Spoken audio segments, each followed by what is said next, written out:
안녕하세요, 유수입니다. 오늘은 말이 잘 통하는 사람 특징이라는 주제로 함께 하겠습니다. 누구를 만나면 말이 잘 통하는데 누구를 만나면 또 두 마디만 건너가도 말이 안 통하는구나 이런 느낌이 들 때가 있어요. 사람마다 다르죠. 무엇을 원하는지가 개인별로 다 달라서 그렇습니다. 그래서 인간관계에는 일정한 공식이 통하는 경우보다 개인별 맞춤을 누가 잘하느냐가 그 사람과의 관계의 친밀도에 아주 중요한 영향을 미치게 되죠. 예를 들어서 자기의 마음을 털어놓는 경우에도 누구는 조언이 필요하고 누구는 그냥 아무 말 없이 그냥 공감만 해주는 게 필요한 사람이 있어요. 다 달라요, 이렇게.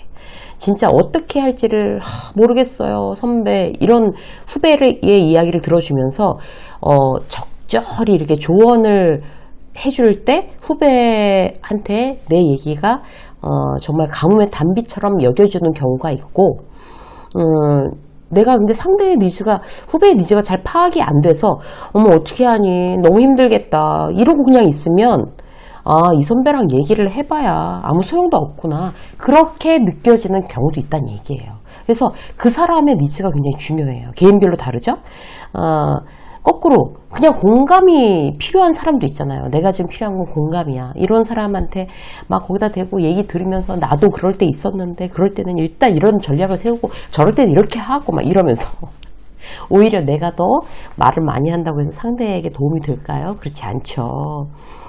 그래서 어떻게 해야 될까요? 누군가와 대화를 나눌 때는 이제 제대로 이제 들어주는 게 제대로 된 방법으로 들어주는 게 가장 중요하고 우리가 이제 훈련을 할 필요가 있어요. 왜냐하면 제대로 들어주면 말이 잘 통하는 사람으로 느껴지기 때문에 그렇습니다. 오늘은 그 방법에 대해서 이제 이야기를 나눠보기로 할게요. 첫 번째.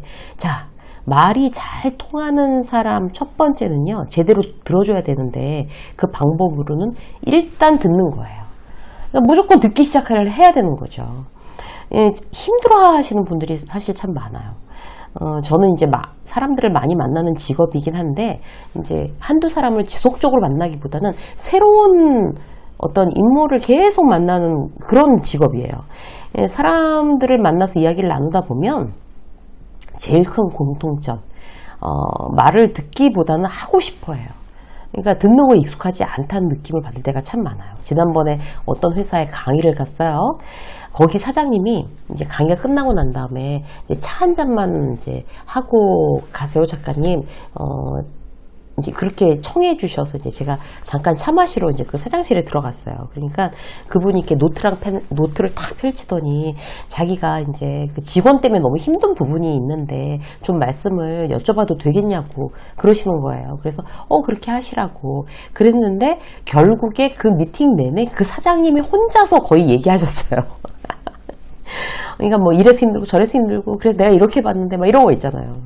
그만큼 상대의 말을 듣는 게 이게 직급이 높아질수록 더 쉽지 않아요.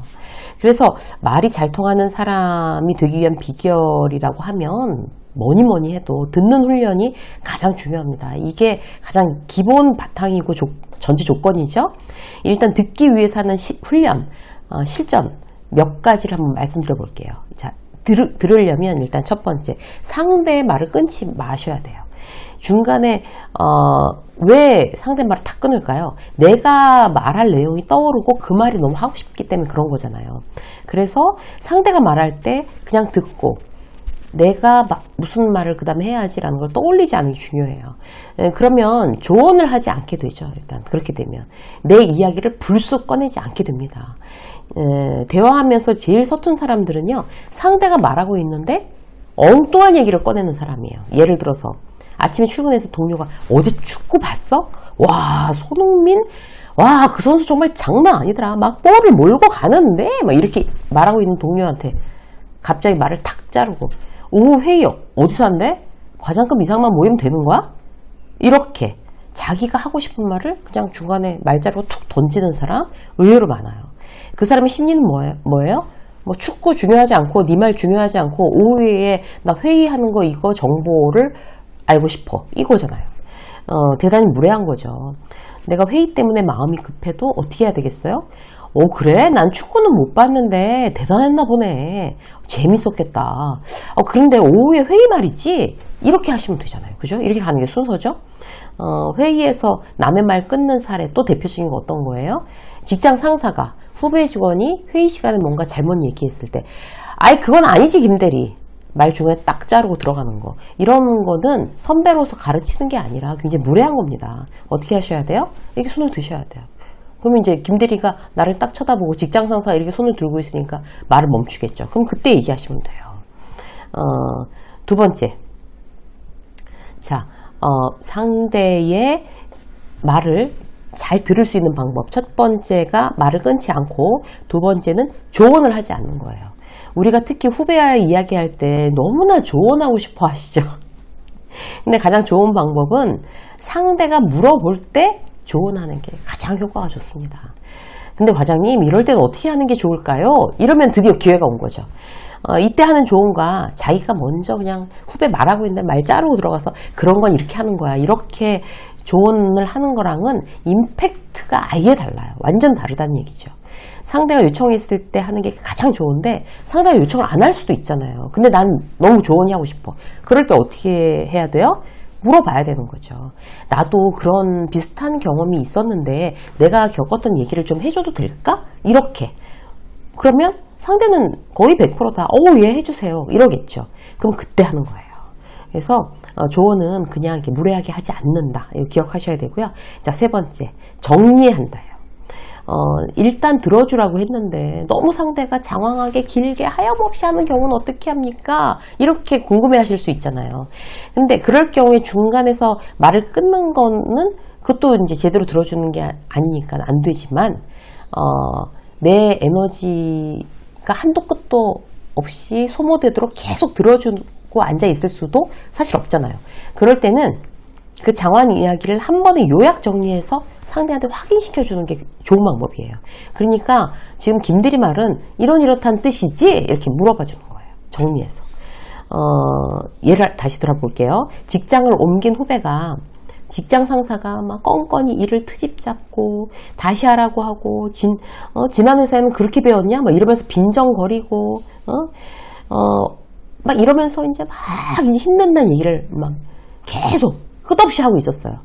이렇게 한없이 이야기를 들어주기가 힘들다고 하면 업무에 아직 적응이 안 된 거구나. 최대한 빨리 업무 매뉴얼이든 프로세스든 가르쳐줄 사수는 없어? 이렇게. 자, 네가 이게 업무에 적응이 안 됐다는 얘기를 하는 거구나. 내가 정리했어요. 그리고 질문하는 거예요. 이런 걸 가르쳐줄 사수는 없어? 이렇게 물어야 진도가 나갈 수 있죠.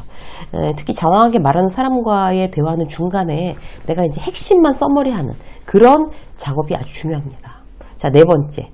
자, 잘 듣는 요령 네 번째는 판단하지 않는 거예요. 남의 말을 들으면서 판단하는 습관이 있는 사람들도 많습니다. 절대 남하고 좋은 대화를 이어지게 하지 않아요. 이런 유형은.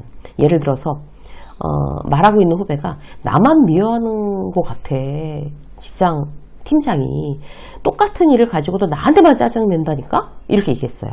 그럼 그 얘기를 듣고 있다가 네가 너무 예민한 거 아니야? 네가 너무 오버하는 거 아니야? 이렇게 내가 대답을 했다면 이게 뭐예요? 판단하는 거죠. 이렇게 되면 상대는 그 말에 거부감을 느끼고 자기를 변명하기 시작해요. 방어하기 시작하는 거죠. 그럼 대화는 진전되지 않고 막 서로 스트레스 받는 거예요. 뱅뱅뱅뱅 돌면서. 서로 짜증날 수도 있어요. 판단하고 상대는 변명하고 다시 논쟁으로 번지고 이렇게 될 수도 있다는 얘기예요. 그래서 이런 부분은 굉장히 조심하셔야 돼요. 판단하지 않는다. 네 번째였고요. 다섯 번째, 질문하는 거예요. 판단하지 않고 어떻게 해야 되겠어요? 질문을 하시면 돼요. 어차피 해답은 누가 가지고 있을까요? 말하는 사람이 가지고 있어요. 자기 문제니까. 말하는 사람의 문제에 대해서 지금 이제 대화를 계속 나누고 있는 거잖아요. 제일 좋은 해답을 도출할 수 있는 방법, 질문. 말하는 사람이 해답을 찾을 수 있도록 도와주는 거죠. 예를 들어서 후배가 또 얘기하는 거예요, 저한테.